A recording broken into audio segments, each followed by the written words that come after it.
এইমাত্র পাওয়া স্কুলে বার্ষিক পরীক্ষা 2025 হঠাৎ করে স্থগিত ঘোষণা করেছে। দেখো, সরকারি হাই স্কুলে কর্মবিরতির কারণে কিন্তু আলটিমেটাম দিয়েছে শিক্ষকরা, সেই সাথে কিন্তু সরকারি স্কুলগুলো শিক্ষক কিন্তু কমপ্লিটলি শাটডাউনের ঘোষণা দিয়েছে 1 ডিসেম্বর থেকে।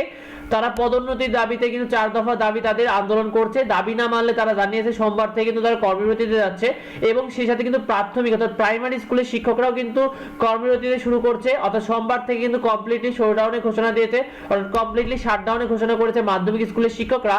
কোন কোন স্কুলে বার্ষিক পরীক্ষা স্থগিত হচ্ছে? শিক্ষার্থীরা ইতিমধ্যে স্কুলগুলোতে নোটিশ দিয়ে ফেলেছে। সরকারি স্কুলগুলোতে, যে সরকারি মাধ্যমিক স্কুলগুলো রয়েছে, সরকারি যে হাই স্কুলগুলো রয়েছে, সেই সকল স্কুলগুলোর শিক্ষকরা কিন্তু 4 দফা দাবিতে কর্মবিরতির কারণে তারা 1 ডিসেম্বর থেকে সকল পরীক্ষাকে স্থগিত ঘোষণা করেছে, এবং তারা জানিয়েছে দাবি না মানলে কিন্তু বুধবার থেকে নতুন পদক্ষেপে যাবে তারা।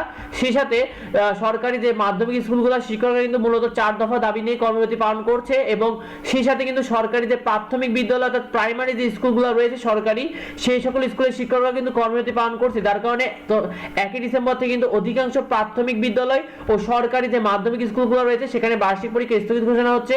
শিক্ষার্থীরা, তোমরা যারা সরকারি মাধ্যমিক স্কুলগুলোতে পড়ো তারা অবশ্যই স্কুলগুলোতে যোগাযোগ করো। তোমাদের কিন্তু স্কুলে অধিকাংশ স্কুলে বার্ষিক পরীক্ষাকে 1 ডিসেম্বর থেকে স্থগিত ঘোষণা করা হয়েছে। সেই সাথে যারা প্রাথমিক বিদ্যালয়ে পড়ো তারাও কিন্তু ইতিমধ্যে যোগাযোগ করো তোমাদের স্কুলগুলোতে, যে তোমাদের পরীক্ষাগুলো কিন্তু স্থগিত হয়েছে অধিকাংশ স্কুলগুলোতে।